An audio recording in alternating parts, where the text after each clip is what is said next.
하나님을 만나면 우리는 생명의 길을 가게 되는 것입니다. 오늘 디모데 전서를 통해서 그 생명의 길을 어딘지를 그 길을 보기를 원합니다. 그리고 그 길을 가기를 원합니다. 그리고 6장에서는 계속 바울 사도는 돈의 질서에 대해서 말하면서 돈을 따라가지 말라, 돈의 유혹에 넘어가지 말라고 당부하고 있습니다. 지난주 말씀 요약한 거, 우리 재정의 질서, 이 전도지를 통해서 그 생명의 길을 나누시길 바랍니다. 디모데전서 6장 9절을 보면, 그러나 부자가 되기를 원하는 사람은 유혹과 올무와 여러 가지 어리석고도 해로운 욕심에 떨어집니다. 이런 것들은 사람을 파멸과 멸망에 빠뜨립니다.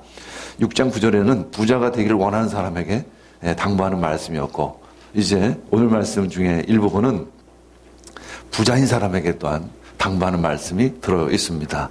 자, 의식주를 제외하고 어디에 가장 많은 돈을 쓰고 있습니까? 나의 돈의 흐름을 보면 나의 신앙의 정도를 알 수 있습니다. 칼빈은 명예를 가장 귀하게 여기는 자는 야망의 프로가 되고, 돈을 최고로 여기는 자는 돈의 노예가 되며, 쾌락을 제일 좋아하는 자는 필연코 방탕에 빠지게 된다. 디모데전서 6장 10절, 돈을 사랑하는 것이 모든 악의 뿌리입니다. 돈을 쫓다가 믿음에서 떠나 헤매기도 하고 많은 고통을 겪기도 한 사람이 더러 있습니다. 재물에 대한 지나친 욕구는 영혼의 눈을 어둡게 만듭니다. 영혼이 죽으면 하나님과 교제할 수 없습니다. 하나님이 없이 사는 사람은 믿음이 없는 사람입니다. 믿음이 없는 이 세상의 삶은 한낱 고통일 뿐입니다. 인간의 욕망은 좌절할 수밖에 없고 불행만을 가져옵니다. 왜냐하면 인간의 욕망에는 끝이 없기 때문입니다. 이제 계속해서 바울 사도는 디모데를 통해서 생명의 길이 무엇인지를 전하라고 이렇게 편지를 쓰고 있습니다. 자, 우리가 가는 길에는 사실 두 갈래 길이 있습니다. 하나는 생명의 길이고 다른 하나는 사망으로 가는 길입니다. 딱 두 가지 길밖에는 없습니다. 그러나 우리는 그 두 길을 다 갈 수 없다는 것이죠. 우리 유명한 시 중에 그런 시가 있습니다. 두 갈래 길. 지금으로부터 먼 훗날 어디에선가 나는 한숨 쉬며 이렇게 말할 것이다. 어느 숲속에서 두 갈래 길 만나 나는 사람이 적게 다닌 길을 택했노라고, 그리고 그것 때문에 모든 게 달라졌다고, 이런 시를 쓴 프로스트라는 시인이 있죠. 그러나 성경에 이렇게 말합니다. 그 마지막 때에 가서 땅을 치며 울며 통곡할 것이다.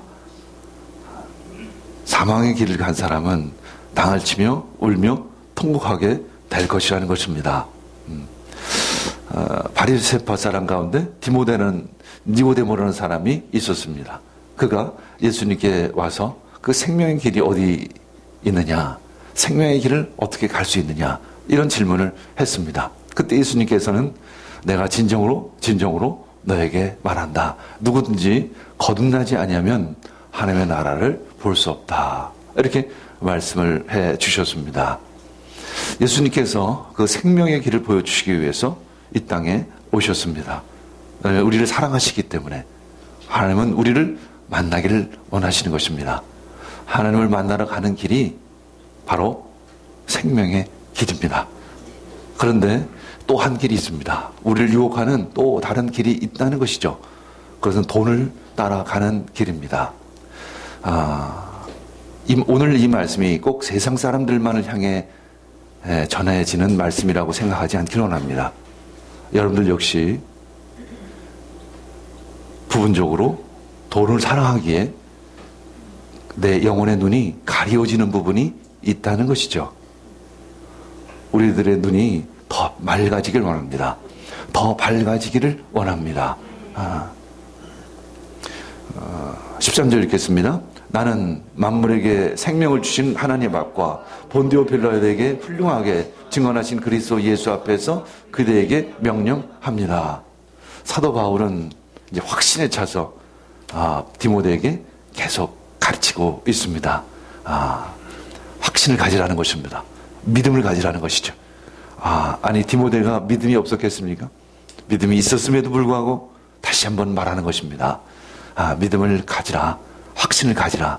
우린 그리스도 예수를 따라가야 하지 않겠느냐. 그리스도 예수께서는 생명을 주시는 그 하나님 앞에서 사형을 집행하는 빌라도에게 당당히 복음을 전하지 않았느냐, 증거하지 않았느냐, 이렇게 말씀하고 있습니다. 지금 빌라도라는 한 인과 권력가와 그 하나님을 대조시키면서 바울서다는 편지를 쓰고 있는 것입니다. 요한복음 19장 10절 읽겠습니다. 그래서 빌라도가 예수께 말하였다. 당신을 놓아줄 권한도 있고 십자가에 처형할 권한도 있다는 것을 모르시오. 빌라도는 지금 착각을 하고 있습니다. 자신이 삶과 죽음을 가릴 수 있는 권한이 있다라고 생각을 했습니다. 그러나 실제적인 권한은 누구에게 있을까요? 그 권한은 하나님께 있는 것입니다. 빌라도는 사형 집행인이었지만 그러나 예수님은 그의 권세로부터 얼마든지 자유할 수 있었습니다. 왜냐하면 예수님만이 생명의 근원이신 그 하나님 앞에 계시기 때문에 그런 것입니다. 빌라도는 전형적인 세상의 힘을 상징하고 있습니다. 첫 번째, 세상은 두려움 자체입니다. 그냥 두려울 뿐입니다. 여러분들 세상 방식대로 세상의 길을 가다 보면 그냥 항상 두렵습니다. 항상 걱정입니다. 항상 염려입니다. 그러나 하나님은 참 기쁨과 평안을 주십니다. 빌라도 역시 두려워했습니다. 요한복음 19장 8절 읽겠습니다. 빌라도는 이 말을 듣고 더욱 두려워했습니다. 이 말은 뭐냐 하면 그 유대 지도자들이 이 예수가 그리스도 예수가 자신이 스스로 하나님의 아들이라고 얘기했다는 것이죠. 그 이야기를 듣는 순간 빌라도는 두려워하기 시작했습니다. 도무지 이 일을 어떻게 처리를 해야 할까? 왜냐하면 그는 진리대로 판결을 하는 사람이 아니었기 때문에 두려움이 찾아온 것이었습니다. 그러나 하나님은 우리들에게 기쁨과 평화를 주십니다. 하나님의 말씀은 우리들에게 기쁨과 평화입니다. 요한복음 15장 11절 읽겠습니다. 내가 너에게 이러한 말을 한 것은 내 기쁨이 너희 안에 있게 하고 또 너희의 기쁨이 넘치게 하려는 것이다. 우리 하나님은 우리에게 두려움을 주시는 분이 아니십니다. 기쁨과 평안함과 감사를 주시는 분이십니다. 두 번째, 세상은 선과 악 사이에서 타협하지만 우리는 진리만을 추구하는 자인 것입니다. 마태복음 20장 17절 읽겠습니다. 무리가 모였을 때 빌라도가 그에게 말하였다. 여러분은 내가 누구를 놓아주기를 바라오. 바라바요 그리스도라고 하는 예수요. 빌라도는 알고 있었습니다. 예수님께서 죄가 없다는 것을 알고 있음에도 불구하고 바른 판단을, 바른 재판을 하지 못하고 있었습니다. 우왕좌왕하고 있었습니다. 무리들의 눈치를 보고 있었습니다. 그러면서 무리들에게 이렇게 이야기하는 거죠. 그 강도인 아주 험상궂은 그 강도를 놓아줄 것이요? 아니면 이 그리스도라고 하는 예수를 놓아주겠소? 두 사람 중에 하나를 놓아주시오. 이렇게 빌라도는 악과 선 사이에서 머뭇거리고 있었습니다. 왜냐하면 그는 무리들이 폭동을 일으킬 것이 두려워서 진리대로 바른 판결을 하지 못하고 있었던 것입니다. 우리에겐 진리가 있습니다. 진리에 따라 살고 진리대로 말할 수 있어야 하는 것입니다. 만약에 우리 안에 진리가 있음에도 불구하고 진리에 따라 살지 못한다면 뭔가 우리에겐 큰 왜곡된 부분이 있다는 것이겠죠. 고린도후서 13장 8절 읽겠습니다. 우리는 진리를 거슬러서는 아무것도 할 수 없고 오직 진리를 위해서만 무엇인가를 할 수 있습니다. 우리는 진리를 거슬러서는 할 수 있는 것이 아무것도 없습니다. 그 생명의 길은 바로 진리의 길이기 때문에 그런 것입니다. 세 번째, 세상 사람들은 대단히 수동적입니다. 그러나 우리는 능동적으로 역사를 만들어 가는 것입니다. 마가복음 15장 12절 읽겠습니다. 빌라도는 다시 그들에게 말하였다. 그러면 당신들은 유대인의 왕이라고 하는 그 사람을 나도 어떻게 하라는 거요?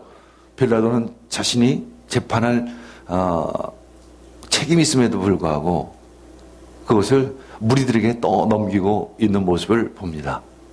빌라도는 외형적으로 보면 상당한 권력자였지만 실제로는 그런 무리의 눈치를 보는 한낱 정치인일 뿐이었던 것입니다. 그리스도께서는 죽음도 개의치 않으셨습니다. 그리고 하나님의 뜻을 향해 담대하게 그 십자가를 향해 나아가시는 것입니다. 그리고 예수님은 그 구원의 역사를 시작하시는 것입니다.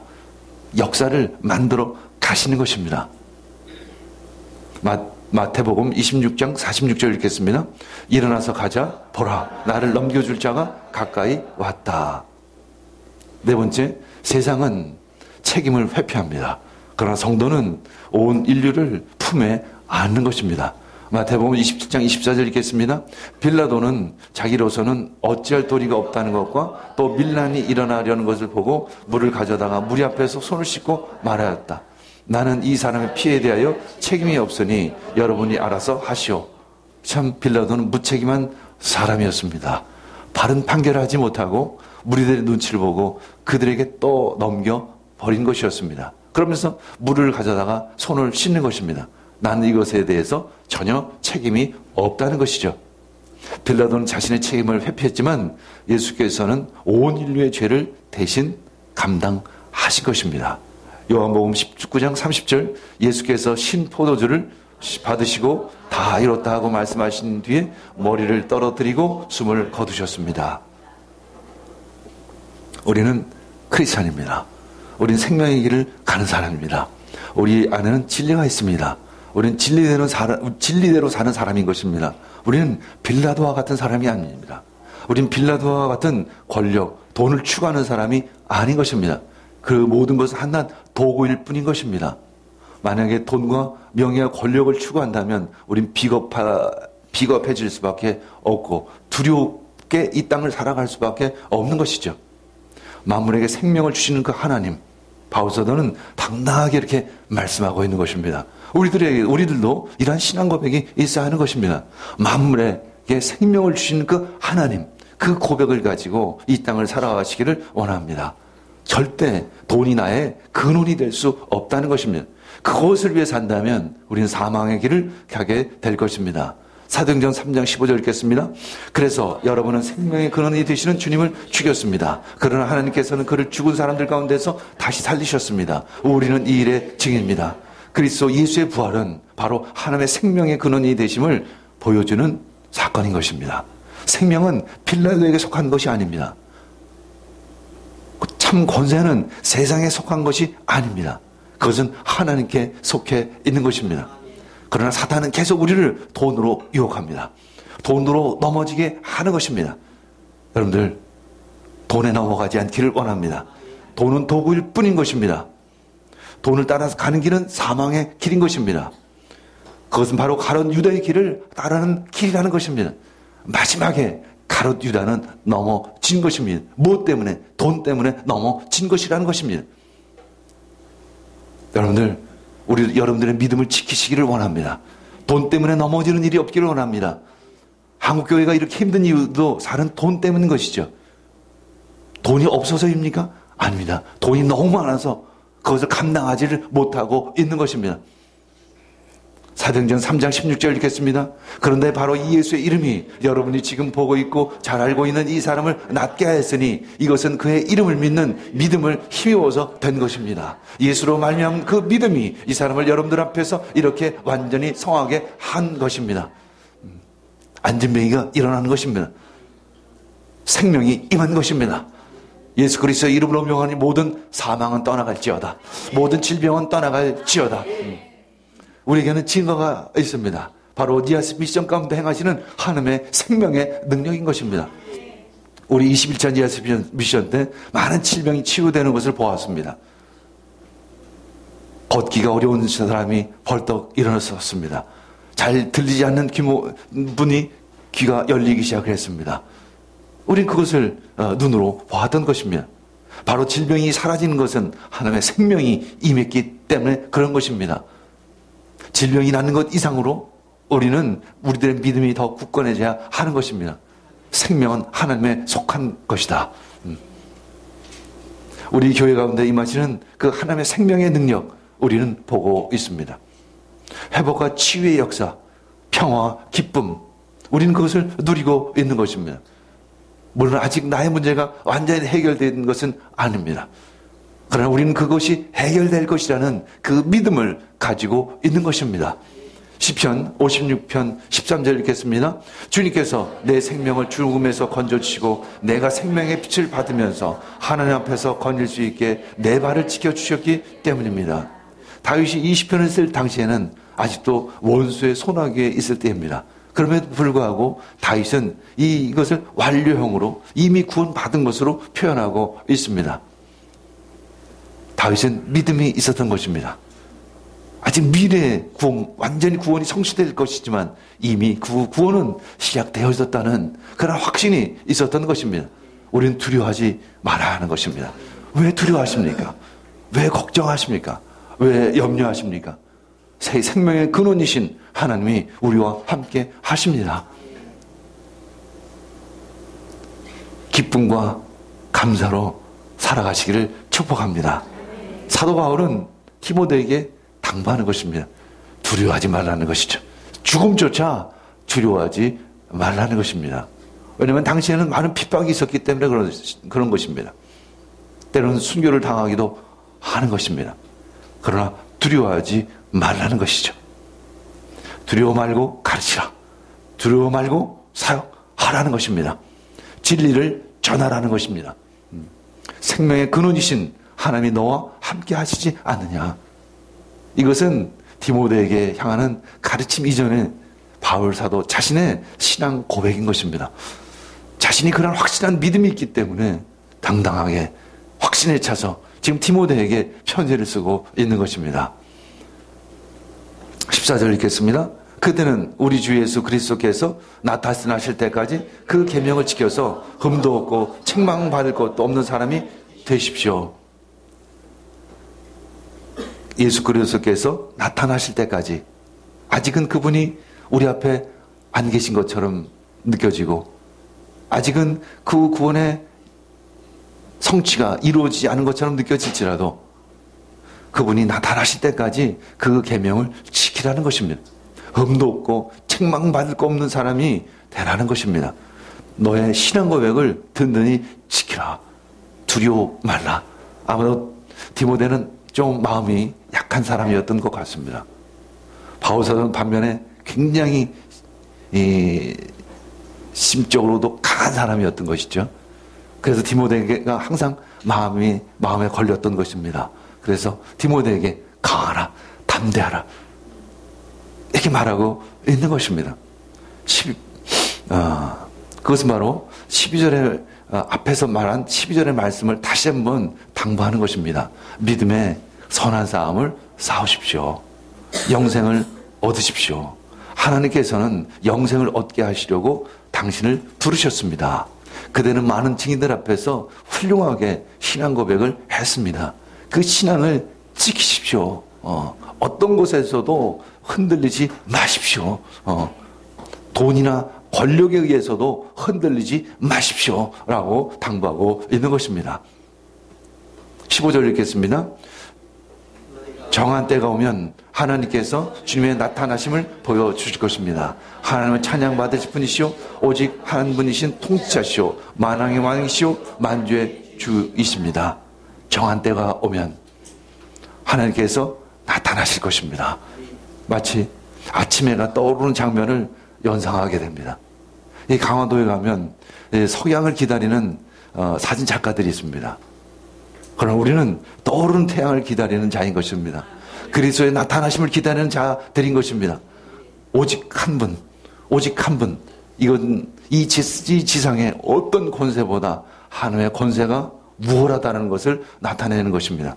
그의 나타나심은 바로 그리스도의 재림을 지금 나타내고 표현하고 있지만 사실 우리에게는, 우리 각자에게는 각각 정한 때가 있는 것입니다. 우리들의 문제 해결에 정한 때가 있는 것입니다. 그때가 속히 오기를 우리는 기다리며 기도하게 되는 것입니다. 시편 130편 6절 읽겠습니다. 내 영혼이 주님을 기다림이 파수꾼이 아침을 기다림보다 더 간절하다. 진실로 파수꾼이 아침을 기다림보다 더 간절한 것입니다. 아침 해가 떠오를 것을 간절히 사모하는 마음으로 우리는 기도하는 것입니다. 우리가 기도하는 이유는 그 하나님의 나타나심을 사모하는 마음인 그것입니다. 16절 읽겠습니다. 오직 그분만이 죽지 않으시고 사람이 가까이 할 수 없는 빛 속에 계시고 사람으로서는 본 일도 없고 또 볼 수 없는 분이십니다. 그분에게 존귀와 영광한 영원한 주권이 있기를 빕니다. 오직 그분만이 죽지 않으신다는 것입니다. 우리는 언젠가 다 죽게 된다는 것이죠. 어차피 죽게 될 거 두려워하지 말라는 것입니다. 그분에게만 생명이 있기 때문에 그분을 통하지 않으면 우리는 영원한 생명으로 살아가지 못한다는 것, 그것을 알라는 것이죠. 바울 사도의 편지는 바로 찬양과 경배로 마무리하고 있습니다. 시편 36편 9절 읽겠습니다. 생명의 샘이 주님께 있습니다. 우리는 주님의 빛을 받아 환히 열린 미래를 봅니다. 우리는 환히 열린 미래를 보고 있습니다. 생명의 빛이 우리를 비추고 있습니다. 천국 보좌 위에서 그 생명의 빛이 우리 한 사람 한 사람에게 비춰지고 있습니다. 그러면서 바울은 아멘합니다. 영광송의 어떤 종교를 나타내고 있는 것입니다. 방금 16절 15절은 바울 사도가 편지 가운데 하나님을 찬양하는 그 시편인 것이죠. 바울 사도는 아들 디모데에게 자신의 믿음을 다시 한번 고백하고자 하는 것입니다. 나는 이런 믿음을 가지고 있다는 것입니다. 나는 이런 믿음으로 지금 열방에 복음을 전하고 있다. 난 죽음도 두렵지 않다. 그러므로 디모데야, 확신을 가지고 잘 가르치라. 17절 18절 읽겠습니다. 그대는 이 세상의 부자들에게 명령하여 교만해지도 말고 덧없는 재물에 소망을 두지도 말고 오직 우리에게 모든 것을 풍성히 주셔서 즐기게 하시는 하나님께 소망을 두라고 하십시오. 또 선을 행하고 좋은 일을 많이 하고 아낌없이 베풀고 즐겨 나누어 주라고 하십시오. 자, 8절에서 10절까지는 부자가 되려는 사람들에게 주는 교훈입니다. 여러분들 부자가 되려고 하시는 분들은 그 8절부터 10절을 잘 읽으시기를 바랍니다. 그리고 이 17절, 18절은 이미 부자가 되신 분들에게 당부하는 말씀입니다. 왜냐하면 그 당시 에베소는 부유한 도시로서 부자들이 참 많이 살고 있었습니다.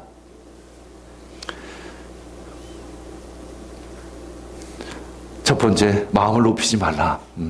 가진 것을 자랑하면 교만에 빠진다는 것입니다. 자랑하지 말라는 것입니다. 그 모든 재물도 하나님으로부터 온 축복이라는 것을 알라는 것입니다. 하나님의 은혜라는 것이죠. 하나님의 은혜인 것입니다.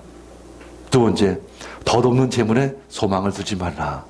한마디로 돈을 믿지 말라는 것입니다. 재물은 있다가도 없을 수 있고 없다가도 일 수 있는 것이므로 믿지 말라는 것입니다. 돈을 믿으면 불행하게 된다는 것입니다. 잠언서 23장 5절 한순간에 없어질 재물을 주목하지 말아라. 재물은 날개를 달고 독수리처럼 하늘로 날아가 버린다. 세 번째, 하나님은 모든 것을 풍족히 주실 뿐만 아니라 그것을 또한 누리게도 하셨다는 것입니다. 하나님은 우리들이 누리기를 원하시는 분입니다. 하나님은 우리들이 풍족하기를 원하십니다. 그러나 소망을 거기에 두지 말라는 것이죠. 하나님께 소망을 두라는 것입니다. 그분을 믿으라는 것입니다. 네 번째, 선을 행하라. 좋은 일을 해라. 다섯 번째, 아낌없이 베풀라. 즐거이 나누라. 나눠주기를 기뻐하라. 바울 사도는 당부합니다. 그렇게 성도들을 잘 가르치라는 것이죠. 19절 읽겠습니다. 그렇게 하여 앞날을 위하여 든든히 기초를 스스로 쌓아서 참된 생명을 얻으라고 하십시오. 그렇게 해야만 참된 생명을 얻을 수 있습니다. 성도들의 그 영혼의 눈이 어두워지지 않습니다. 돈의 눈이 가려지지 않기를 바라는 바울 사도의 간절한 마음인 것입니다. 20절 읽겠습니다. 디모데여, 그대에게 맡긴 것을 잘 지키십시오. 속된 잡담을 피하고 거짓 지식의 반대 이론을 물리치십시오. 리더자는 진리를 지키는 직분인 것입니다. 진리의 파수꾼이 되어야 한다. 너는 어떤 상황 속에서도 진리만을 지켜야 한다. 이렇게 당부하고 있는 것입니다. 하나님 중심이 아닌 사람 중심의 신앙을 경계하라는 것입니다. 그 이성적인 신앙이 아니라 하나님 말씀 중심의 신앙을 너는 잘 지키라. 이렇게 바울 사도는 당부하고 있습니다. 21절 읽겠습니다. 이 반대 이론을 내세우다가 믿음을 잃은 사람도 더러 있습니다. 은혜가 여러분과 함께 있기를 바랍니다. 하나님의 그 생명의 말씀을 지키라. 바울 사도는 디모데 전서를 통해서 우리에게 또한 디모데에게 잘 배우라. 하나님의 말씀을 지키라. 이렇게 당부하고 있습니다. 그것만이 생명의 길로 가는 길이라는 것입니다. 우리 함께 기도하겠습니다. 주님 감사합니다. 바울 사도를 통해 그 생명의 길이 어떻게 갈 수 있는지를 들었습니다. 돈을 사랑하지 말라고 말씀하십니다. 돈을 추구하지 말라고 말씀하십니다. 풍족히 주실 주님, 그 하나님을 믿으라. 그분을 따르라고 말씀하십니다. 두려워하지 말라. 세상을 두려워하지 말라. 돈을 무서워하지 말라. 말씀하십니다. 이 모든 말씀 예수님의 이름으로 기도합니다. 아멘.